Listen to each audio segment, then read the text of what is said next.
Boa noite, amados irmãos. Estamos aqui para mais um estudo da EBD.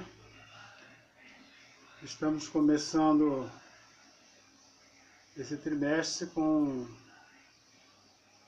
mais uma revista,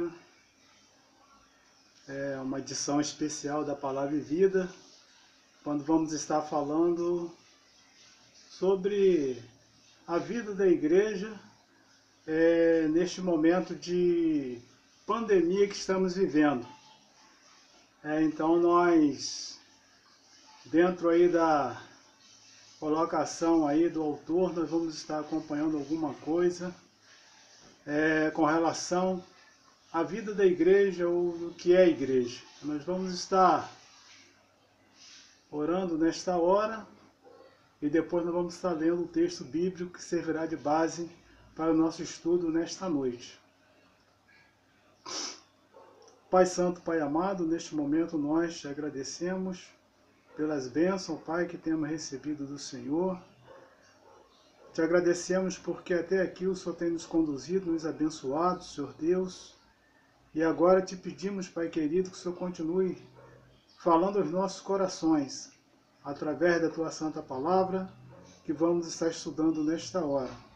Assim dirige-nos pelo Teu Espírito, de forma que possamos aprender mais uma porção da Tua Palavra, que possamos ter, de fato, a definição do que é realmente a igreja, Senhor Deus.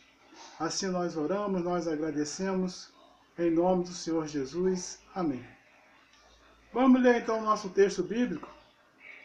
Nós vamos falar essa primeira lição, e ela tem como título A Igreja Nunca Fecha.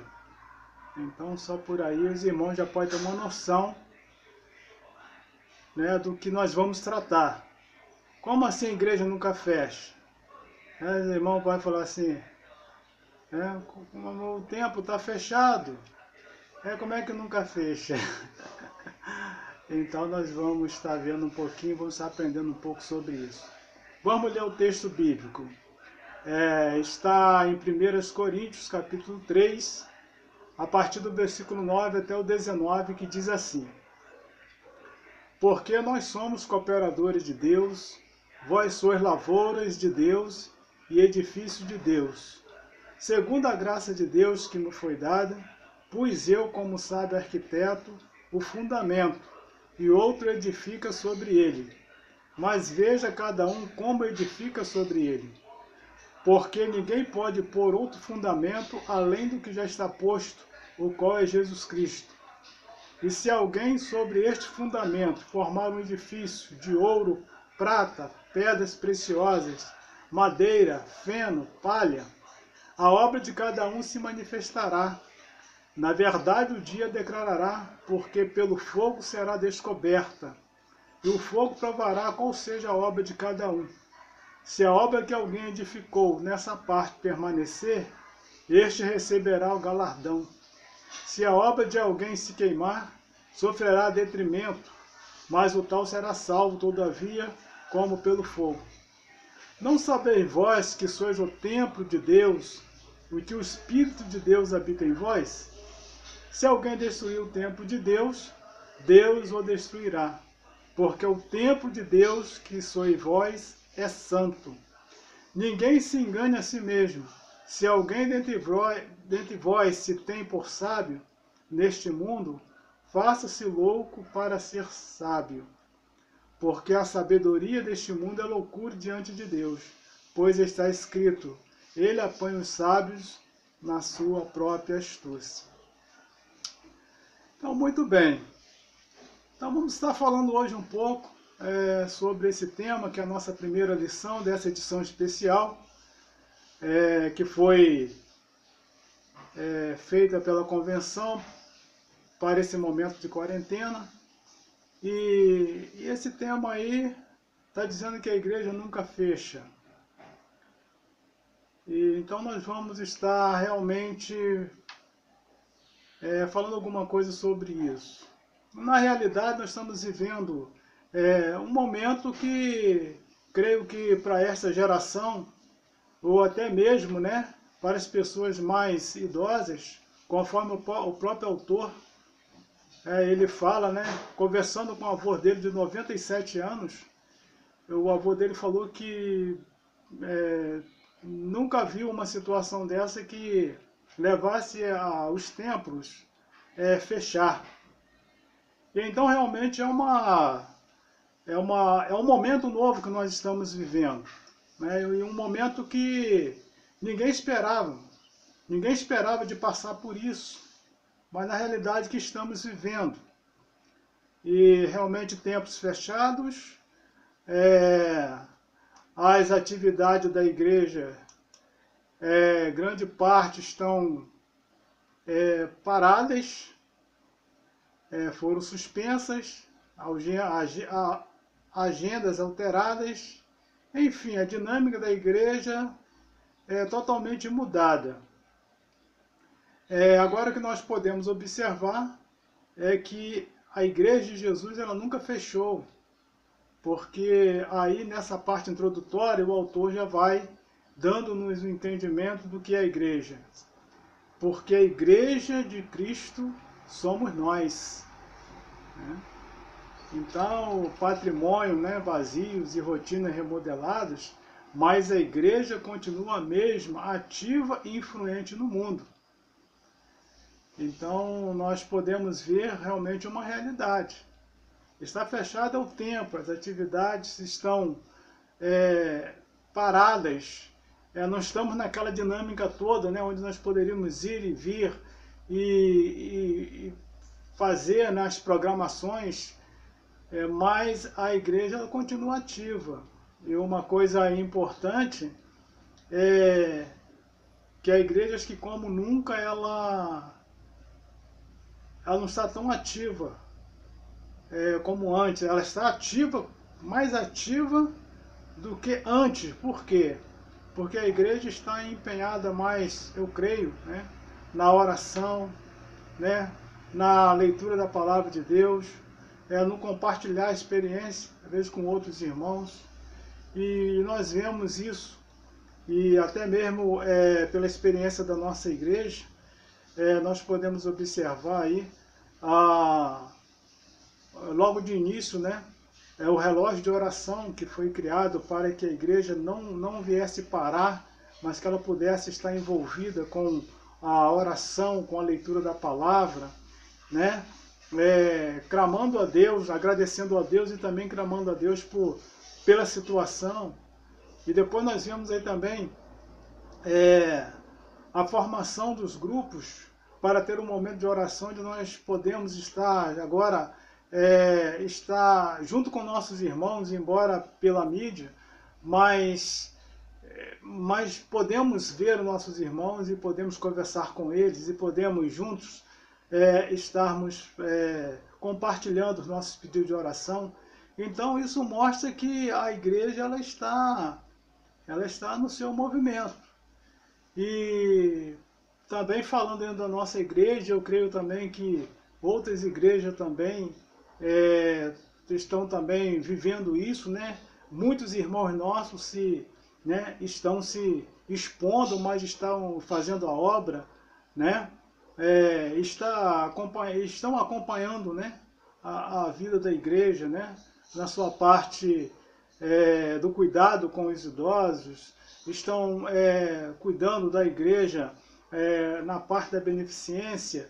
E então a igreja ela está na sua luta diária, porque realmente ela não pode parar, porque jamais ela vai parar, porque quem nos move é o Senhor Jesus, é o Espírito Santo de Deus que está em nós, que nos move a estarmos realizando as coisas que é do propósito de Deus. Então nós vemos aqui também, que o autor coloca nessa parte introdutória, né, que a palavra de Deus em Mateus 16, 18 diz que as portas do inferno não vão prevalecer contra a igreja, né? Ou seja, o inferno não vai ter poder sobre a igreja. Ou seja, então não é um meros vírus que vai fazer com que a igreja ela venha parar de vez, né? Então nada detém, né, a marcha do povo de Deus, nada detém a igreja, mesmo ela passando por dificuldades como nós estamos vivendo.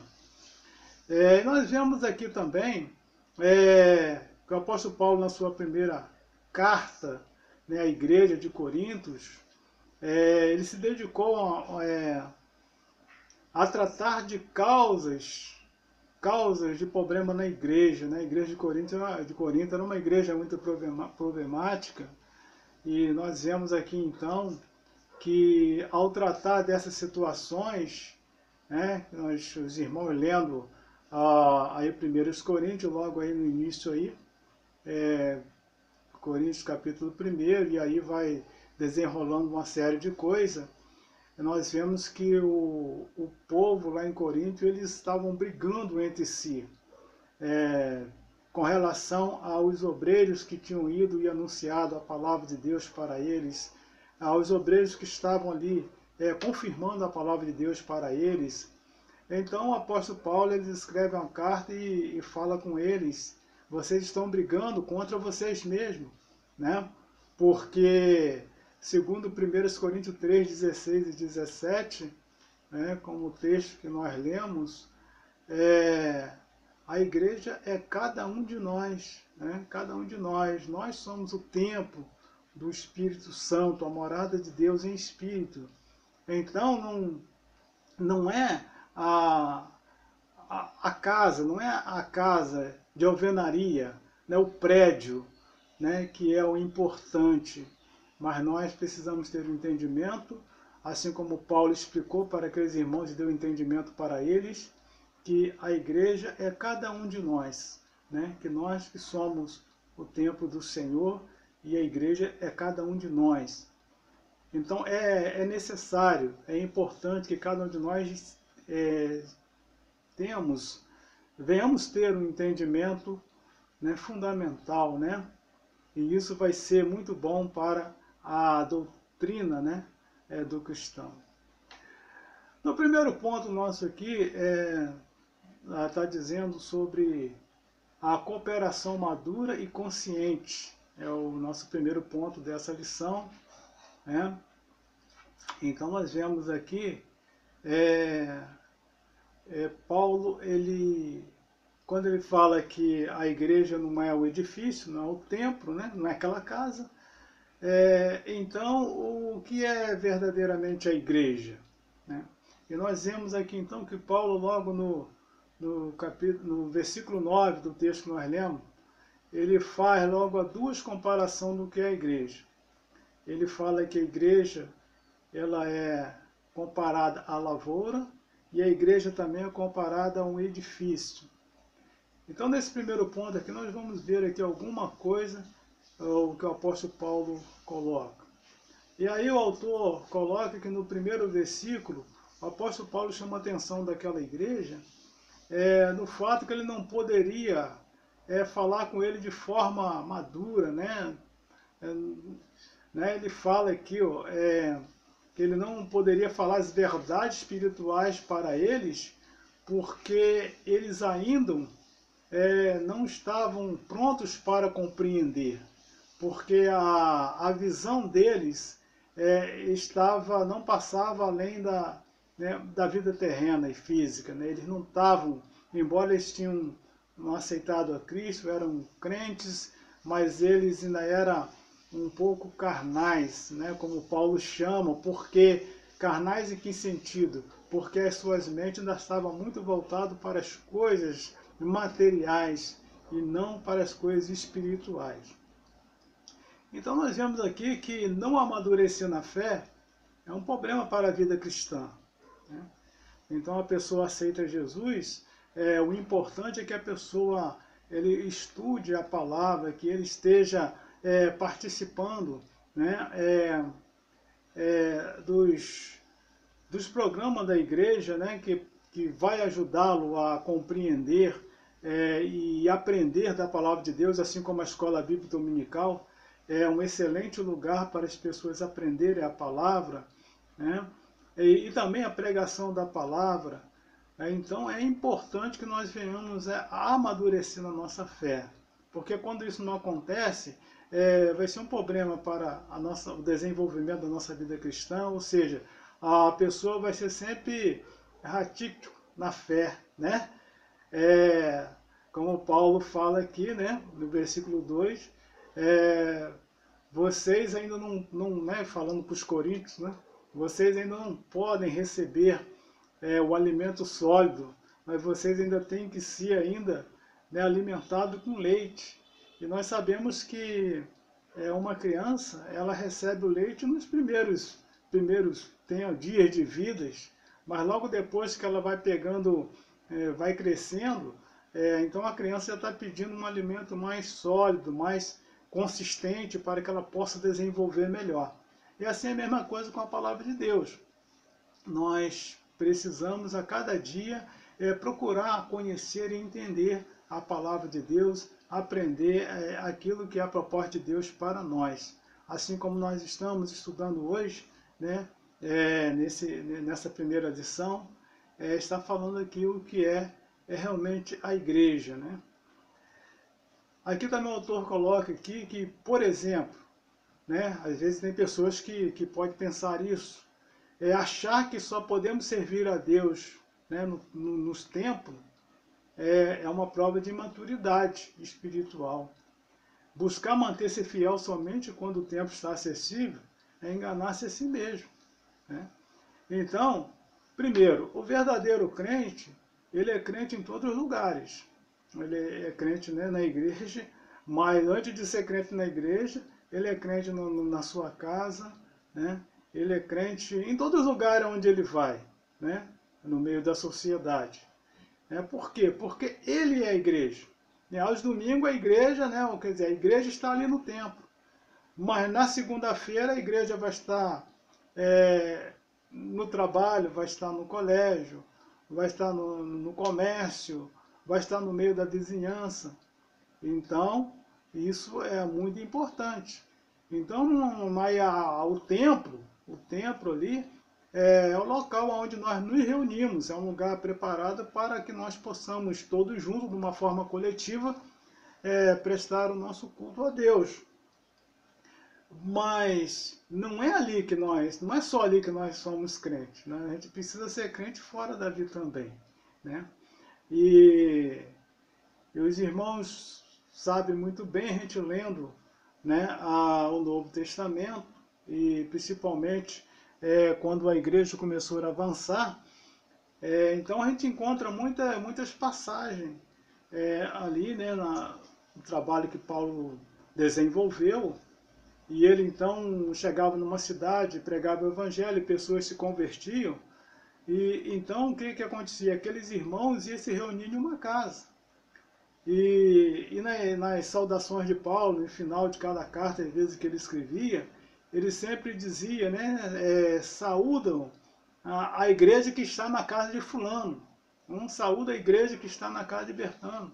Quer dizer, então, na maioria das vezes, a igreja, ela se reunia nas casas dos próprios irmãos. Né? Não havia... Primeiro vinha a igreja, para depois vir o templo. Né? E às vezes a gente tem aquele costume de falar assim, eu estou indo para a igreja. Né? A gente não está a gente está indo para o templo, a gente está indo para a casa de oração.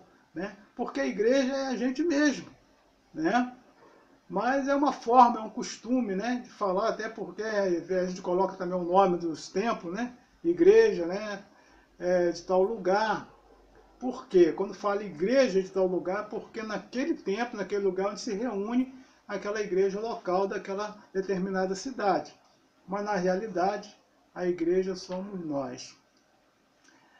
E também aqui, quando o apóstolo Paulo compara a igreja como uma lavoura, e nós vemos a importância disso, né?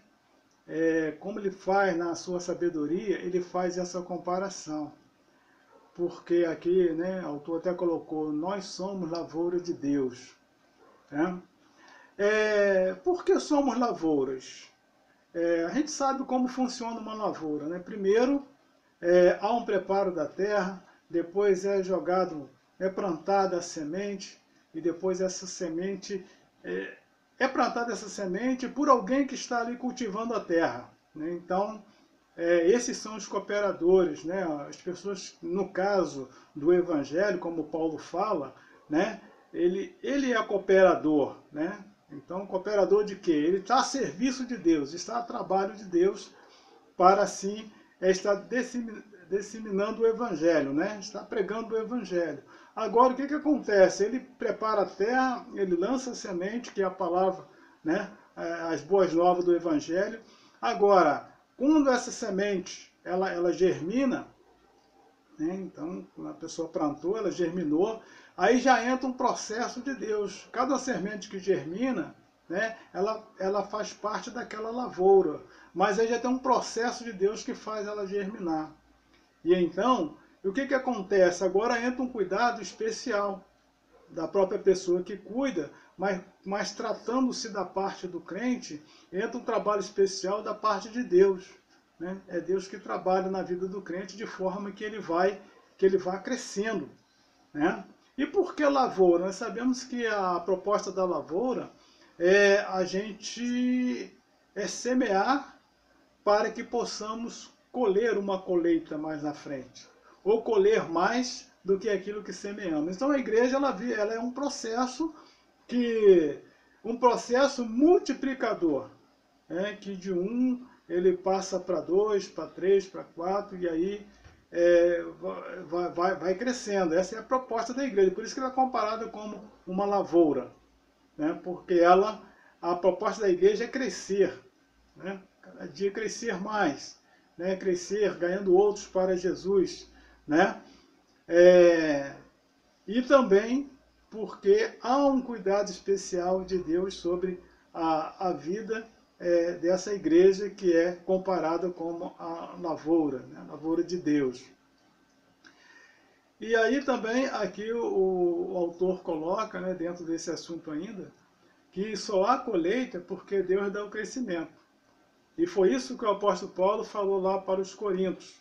Olha, vocês estão discutindo, estão nessa confusão toda, né? Mas, né, ele falou, eu plantei, Apolo regou, mas Deus deu o crescimento.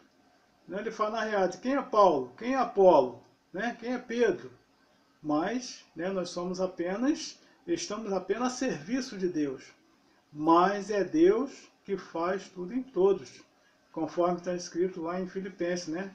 Deus é aquele que opera em nós tanto querer como efetuar. Então, é muito importante esse sentido. A colheita, só há colheita porque Deus dá o crescimento. Então, a igreja também, ela só se desenvolve, né, porque Deus está todos os dias sobre ela, né, abençoando com suas bênçãos espirituais. E por isso também é muito importante que a própria igreja que somos nós, né, que pertencemos a uma igreja local, em determinado lugar, que nós devemos estar sempre na dependência de Deus, né, sempre procurando saber qual é a vontade de Deus, e de forma que nós possamos sermos instrumentos, ser cooperadores de Deus, para que outras pessoas também possam conhecer o Evangelho e vir também a aceitar, né, esse amor de Deus, essa salvação em Cristo Jesus. Aqui também o autor coloca que o crescimento é uma garantia que só Deus pode dar, né? Então isso aí também é uma verdade. Agora, a gente falando um pouco aqui do segundo ponto, ele vai falar sobre a construção adequada e convicta, que está nos versículos 10 e 15.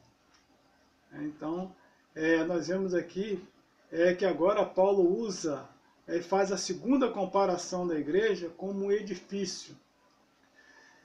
E é muito bonito, né, quando a gente vai nas grandes cidades e a gente vê aqueles prédios, inclusive tem prédios no mundo, né, que tem quase 100 andares ou 100 andares. A gente fica imaginando como que isso pode sustentar todo esse peso. Mas nós sabemos o que mantém um edifício seguro, firme, em pé, é a sua base, é o seu alicerce, é o seu fundamento, né? O fundamento, vamos dizer assim, a alma do negócio, né? E então Paulo faz essa comparação muito bem colocada, né? Que a igreja ela é como um edifício, ou seja, a igreja ela só existe por causa de Jesus. Se não fosse Jesus, não existiria igreja. Porque todos nós que somos a igreja, nós estamos fundamentados em quem? Em Jesus Cristo. Ele é a nossa base, né? Ele é o nosso alicerce, ele é o nosso fundamento da nossa fé. E até Jesus ensinando, ali dizendo, né, com relação a quem ouve as suas palavras, ele faz então a comparação, que aquele que ouve as suas palavras e compara, como aquele homem que construiu sua casa sobre a rocha, né, cavou os alicerces ali em cima da rocha, edificou sua casa, então vieram todas as dificuldades, vento, chuva, temporal, e aquela casa permaneceu firme. Então Jesus é isso para nós, ele é a nossa base, ele é a nossa, né, o nosso alicerce, né? Então, essa comparação é muito importante que o autor coloca. E aqui ele fala aqui, Paulo ele pregou e ensinou sobre Jesus Cristo, um único fundamento. Nenhum outro poderia ser lançado. Então Paulo ele teve essa preocupação, né, como no texto que nós lemos lá, o texto básico, né, da lição. Ele falou assim, olha, eu pus o fundamento da igreja, que é o Senhor Jesus Cristo. Mas claro que ele não ia ficar ali para sempre naquele lugar, ou naquela igreja ali, né? E a gente sabe, né, que Paulo foi um grande evangelista, um grande missionário. E Paulo, o trabalho de Paulo era plantar a igreja, né? Na realidade, Paulo não foi um pastor, ele não pastoreava a igreja, ele plantava a igreja, preparava aquela igreja de forma que ela pudesse autossustentar, e ali deixava ali, obreiros ali, né, os anciãos, o presbítero, e ficavam ali cuidando daquele trabalho. Ele seguia para frente, para outra cidade, para assim organizar mais uma igreja. Mas ele deixou bem claro, olha, cuidado da forma como vocês vão, né, continuar a pregação do evangelho em cima daquilo que eu já deixei para vocês. Cuidado da forma como vocês vão edificar, né? Ou seja, edificar a igreja, a forma como vocês vão continuar instruindo esses irmãos. Vocês não podem fugir da base, do alicerce principal, do fundamento que é o Senhor Jesus. E nós vemos que isso é muito perigoso, porque nós conhecemos muitas igrejas que se elas se desfez, ou até mesmo se dividiram, porque entraram os obreiros, depois de uma igreja bem estruturada, bem equilibrada, entraram os obreiros, usando o nome de Cristo, mas ensinando outras coisas, né? Outras coisas novas, e levou muito daquelas pessoas a aderir a essas coisas, fazendo com que aquela igreja local tivesse prejuízo espiritual, vamos falar assim. Então a gente tem que ter cuidado. Todos os obreiros que são chamados por Deus, eles têm que estar realmente alicerçados em Cristo, para que eles deem continuidade daquilo que foi começado no início, né? Nós sabemos que hoje em dia as pessoas querem coisas novas, modernidade, mas a gente sabe que assim como Deus não muda, né? Quando fala que Deus é aquele que não há sombra de variação e não há mudança, e também que Cristo diz que Ele é o mesmo ontem e hoje será eternamente, e se a igreja está embasada em Cristo, e se a palavra de Deus é a mesma, então a gente tem que continuar, né, pregando aquelas mesmas doutrinas, né, que é a base da nossa fé. A gente não pode querer criar uma coisa, inventar uma coisa nova, de forma que vai de nortear as pessoas que já estão ali tanto tempo ali firmado na fé. Por isso que a liderança da igreja ela precisa estar muito atento com relação àqueles que chegam até nós, ou que estão entre nós e que começam a usar da palavra, precisa averiguar da forma como que ele se comporta quando ele vai usar a palavra de Deus, quando ele vai ensinar a palavra de Deus. Então isso aí é muito importante. Aí ele fala que Cristo é o fundamento da igreja, a solidez de uma construção está no seu fundamento. Já falamos um pouco sobre isso. Também aqui o autor fala aqui que a falta de convicção espiritual é a prova de imaturidade, né? Então, conforme nós já falamos um pouco sobre isso, a importância de nós que somos cristãos, somos crentes em Cristo, nós ter realmente uma convicção espiritual dentro da palavra de Deus, né? Procurar entender cada vez mais aquilo que nós cremos, aquilo que é a verdade, e nós se firmarmos nessas coisas. Porque quando a pessoa ela abraça uma coisa, mas ela não tem bem certeza, então isso é muito, muito perigoso para a pessoa, né? É a mesma coisa uma pessoa se chegar até Deus, mas não ter a fé suficiente do que Deus é capaz de fazer pela sua grandeza, pelo seu poder. Então é a mesma coisa. Inclusive até o autor dos Hebreus fala, né? Que aquele que se aproxima de Deus, é importante que essa pessoa creia realmente que Deus existe e que é o galardoador de todos aqueles que o buscam. Então é a mesma coisa. Nós precisamos ter a convicção em quem nós precisamos nos firmar, e que é Cristo Jesus, e que nós não devemos nos deixar levar por aquilo que chega até nós que não está embasado na palavra de Deus. Então a gente tem que ter esse cuidado, porque senão o que vai acontecer? Aquilo que nós lemos no texto bíblico.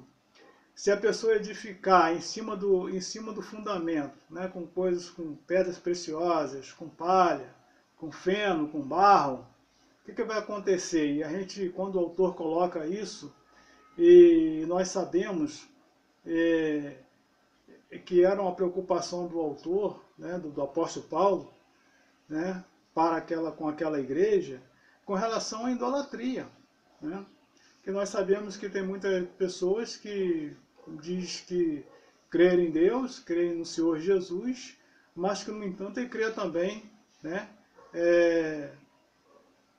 numa imagem, né, que é feita de louça, de barro, né, de pau, sei lá, ele deposita também a sua fé e prostra e pede, né, aquelas imagens também alguma bênção, né, para a sua vida. Então isso não é correto. Isso não é correto porque Deus fala lá em Isaías que ele é o único Deus e que a sua glória não dará para outro. Então nós precisamos realmente embasar a nossa fé somente no Senhor Jesus e não abraçar aquilo que vem como, né, que vem como palha, como madeira, como feno, porque isso não vai subsistir. O terceiro ponto, ele também fala sobre a habitação protetora e sagrada, né, que é o versículo 16 e 17. Vamos ler de novo esse versículo? Aqui ele diz aqui, ó: não sabeis vós que sois o templo de Deus e que o Espírito de Deus habita em vós? E se alguém destruir o templo de Deus, Deus destruirá, porque o templo de Deus, que sois vós, é santo. Então aqui, meus irmãos, é a prova real, né, do que é realmente a igreja, né? A igreja somos nós. Os irmãos sabem que no Antigo Testamento havia uma grande reverência do povo com relação ao templo, né? Até chamado Templo de Jerusalém, o Templo de Salomão, né? Porque Salomão construiu o primeiro templo. A Arca do Senhor estava ali, então a presença de Deus estava ali através daquela arca. Então o povo, ele ficava muito ligado ao templo. Mas com a vinda do Senhor Jesus, e depois de consumar a grande obra na cruz do Calvário, ele volta para o Pai, e ele manda então um Consolador para nós, que é o Espírito Santo. Então agora esse Espírito Santo ele não vai habitar dentro de casa feita por mão de homens, mas ele vai habitar na vida do próprio crente. E o Senhor Jesus, ele nos seus ensinos, lá no Evangelho de João, ele fala, né, que ele, Deus, vai voltar para nós mesmos, né, que ia voltar para os discípulos, falando assim, através da pessoa do Espírito Santo. E o Senhor Jesus deixa bem claro que o Espírito Santo, ele habita somente nos crentes. Então, aí o apóstolo Paulo, né, mediante isso, ele fala que nós somos o templo de Deus, né? E o Espírito Santo habita em nós. Né? Então nós somos casa de Deus, né? Até tem um cântico, né, que foi muito cantado aí no programa da juventude, aí, no Congresso de Juventude, né? Somos casa de Deus, morada de Deus. É realmente uma realidade. O Espírito Santo agora habita no nosso ser, no nosso ser. Então, cada um de nós se constitui o templo de Deus. Então, e isso é uma coisa mesmo, meus irmãos, muito séria, porque muitas das vezes no nosso, né, na nossa vida, no nosso dia a dia, às vezes a gente acaba esquecendo isso, né, que nós somos o templo, nós somos a casa de Deus e que Deus habita em nós, através da pessoa do Espírito Santo. Então a gente não pode esquecer essas coisas, a gente precisamos estar sempre ligado.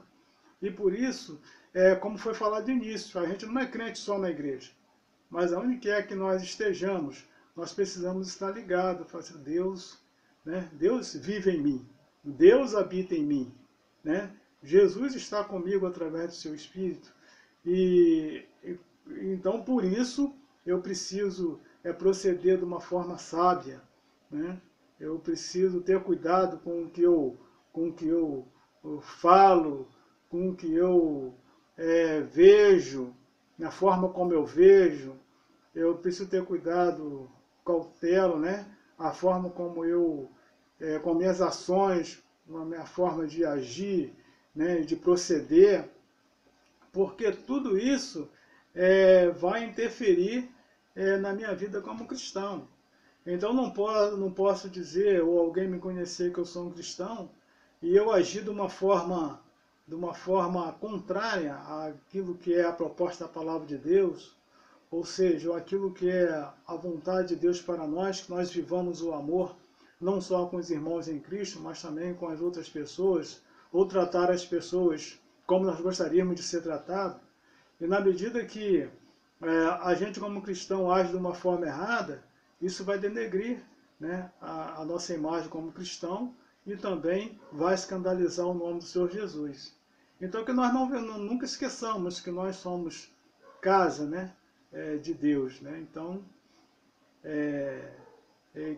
Então nós temos entendimento agora. Né?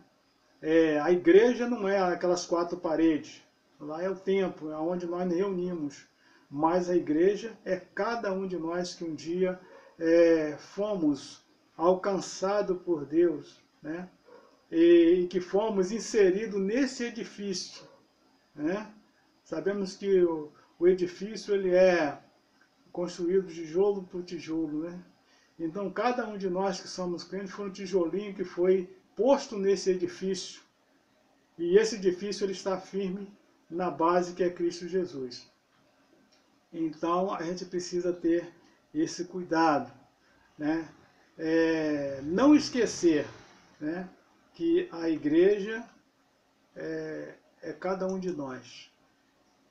E que aonde quer que nós estejamos, que nós precisamos estar dando o nosso exemplo e o nosso testemunho. E aqui, conforme nós já falamos aqui, o apóstolo Paulo ele fala, né? O autor até fala que ele levanta uma questão, né? Eu não sabeis vós que sois de Deus e que o seu Espírito habita em vós? Versículo 16, nós lemos, né? E aí, como eles ainda, né, falando dos Coríntios, não tivessem alcançado o entendimento da honrosa condição de ser igreja de Cristo, ou seja, de ser santuário do Altíssimo, habitação do Espírito Santo. Aí é que ele fala, a igreja é muito mais do que templo. A igreja é gente habitada pelo Espírito. Por isso a igreja nunca fecha. Prédios construídos e dedicados para adoração a Deus, por mais lindo e suntuoso que seja, pode ser fechado e até mesmo destruído, mas a igreja jamais. Aí quando o autor coloca isso aqui, eu estava aqui lembrando, né? Dos Estados Unidos, né? Alguns países da Europa, né? Como a Inglaterra, Estados Unidos, né? Onde já foi assim uma potência do Evangelho, né? Se o Evangelho chegou até nós, o Evangelho veio de lá. Os grandes, notáveis homens de Deus, pregadores do Evangelho, esses homens lá foram o berço deles. E, no entanto, isso tem decaído um pouco lá. Então nós vemos nos Estados Unidos, né, e muitos lugares que eram templo, né, dedicado na adoração a Deus, hoje esses lugares são transformados em bares, né, ou em museus, ou em biblioteca, outras coisas, mas não tem mais a mesma função como tinha antes, que era para o povo se reunir para adorar a Deus. Então, esses lugares, eles, né, deixaram de ser o lugar onde o povo se reunia, mas, no entanto, os que são igreja, que é o povo, eles continuam em algum lugar.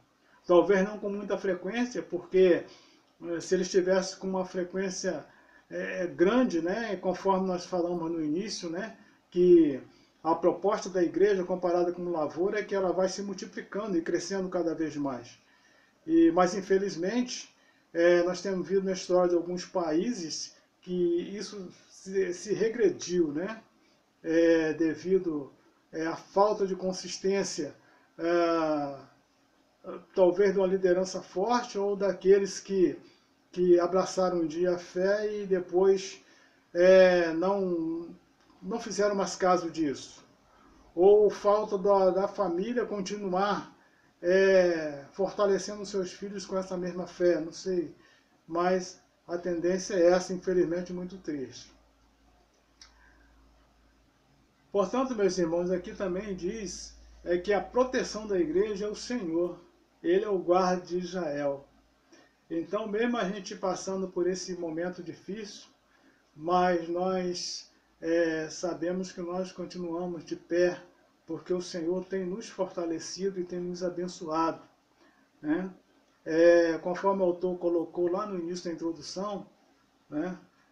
Quando ele fala que logo isso vai passar, nós vamos poder voltar, vamos poder estarmos juntos, nos confraternizando, mas mesmo assim a gente não deixa de ficar, né, condoído com aqueles, até mesmo alguns irmãos nossos, que perderam seus entes queridos com esse problema, mas sabemos também que tem muitos outros que foram alcançados pela graça de Deus e foram recuperados dessa doença e estão em casa com a sua família, estão de volta nas suas atividades.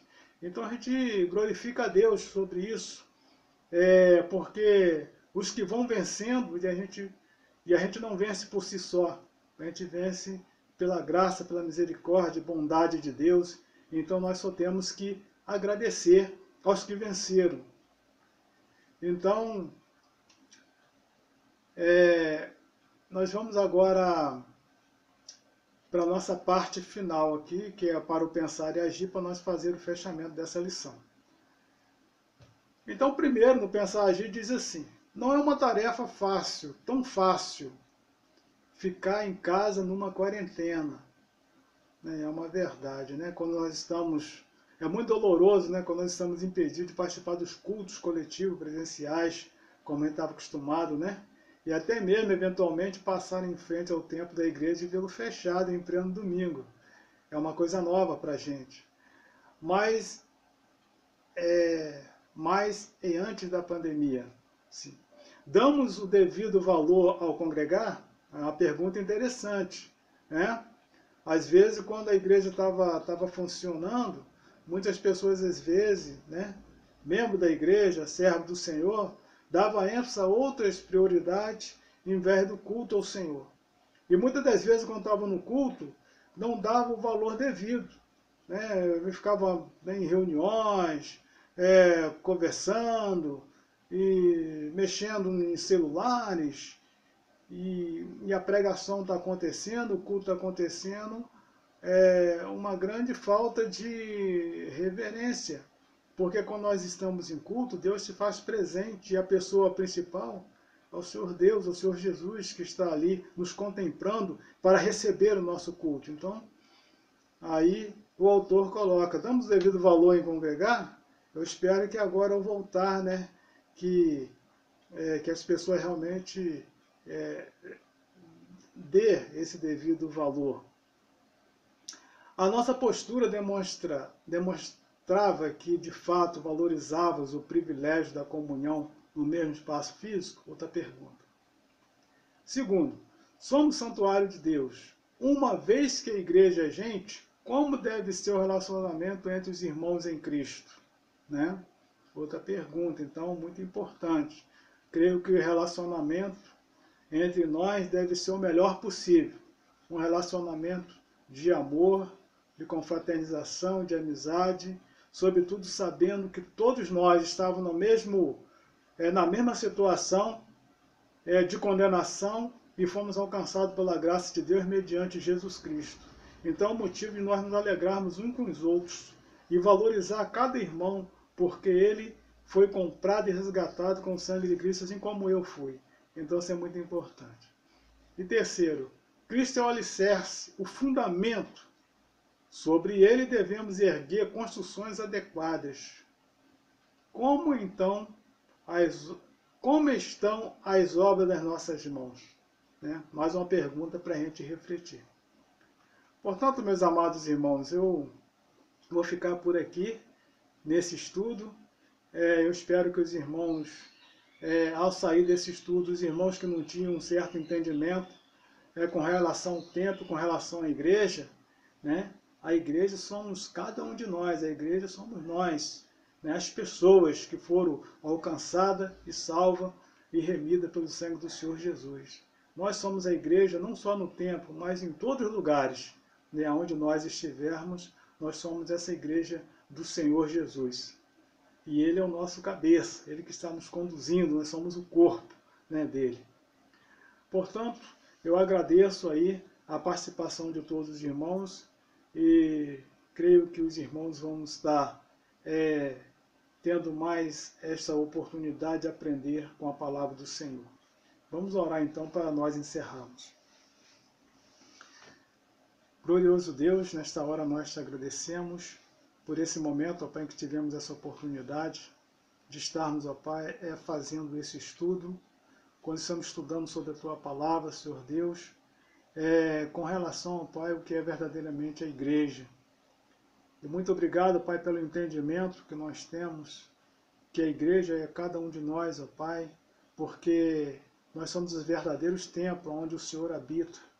E, portanto, ajuda-nos, Senhor Deus, mediante isso, que nós possamos a cada dia viver uma vida íntegra, uma vida em santidade, Senhor Deus, perante o Senhor, uma vida de modo digno conforme é o Evangelho, Senhor Deus.